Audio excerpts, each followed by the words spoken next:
वर्ष की दूसरी नेशनल लोक अदालत 11 मई को आयोजित की जाना है। लोक अदालत के व्यापक प्रचार प्रसार किए जाने के लिए यहां पर जिला विधिक सेवा प्राधिकरण परिसर में जिला न्यायाधीश एवं जिला विधिक सेवा प्राधिकरण के अध्यक्ष गुलाब चंद मिश्रा ने हरी झंडी दिखाकर प्रचार रथ को रवाना किया। न्यायाधीश मिश्रा ने बताया कि लोक अदालत के लिए यहां पर 7 खंडपीठों का गठन किया गया है। इसमें से 584 लंबित प्रकरणों के साथ ही 3700 प्री लिटिगेशन के प्रकरण भी रखे जाएंगे। न्यायाधीश ने यहां पर लोक अदालत के राजीनामा योग्य प्रकरणों के निराकरण समझौते सहमति के आधार पर करवा कर प्राप्त कर छूटों का लाभ उठाने की अपील करी है। उन्होंने कहा है कि लोक अदालत से सुलझने वाले मामलों में दोनों पक्षों की जीत होती है, इसमें किसी भी प्रकार की वैमनस्यता नहीं होती है।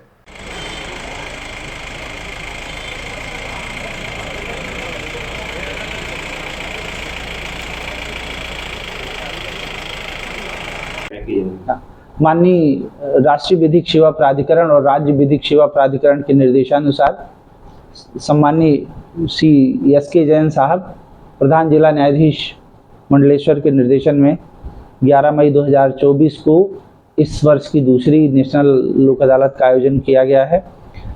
इस लोक अदालत में कुल 7 खंडपीठों का गठन किया गया है, जिसमें अभी तक हमने न्यायालय में लंबित 584 मामले रेफर किए हैं और प्री लिटिगेशन के हमने अभी तक 2700 मामले जो है उसमें रेफर किए हैं, जिसमें दूरसंचार विभाग, विभिन्न बैंकों के केस हैं, नगर पालिका खरगोन का प्रकरण है, विद्युत मंडल के प्रकरण है और इन सभी प्रकरणों को समझौते के माध्यम से निपटाने की प्रक्रिया चल रही है।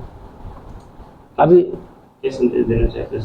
मैं मीडिया के माध्यम से ये कहना चाहता हूँ कि जो है अधिक से अधिक संख्या में लोग लोक अदालत में आएँ और लोक अदालत के माध्यम से प्रकरणों का निराकरण करें, क्योंकि ये जैसे बैंकों के केस है, नगर पालिका का केस है, विद्युत मंडल का केस है, सभी में जो है वो कुछ लोक अदालत को लेकर कुछ छूटें घोषित की जाती हैं। अगर कोई व्यक्ति धनराशि का भुगतान लोक अदालत में करता है तो वह इन छूटों का लाभ उठा सकता है। इसके अतिरिक्त अगर समझौते के माध्यम से प्रकरण निपटता है तो उन प्रकरणों में जिनमें जो है कोर्ट फीस जमा होती है, वह कोर्ट फीस जो है पक्षकार को वापस हो जाती है। सिविल प्रकरण हो गए, 138 नेगोशिएबल इंस्ट्रूमेंट एक्ट के प्रकरण हो गए, इन सब में जो है पक्षकार को उसकी कोर्ट फीस वापस हो जाती है। बहुत बार ये फीस लाखों में होती है।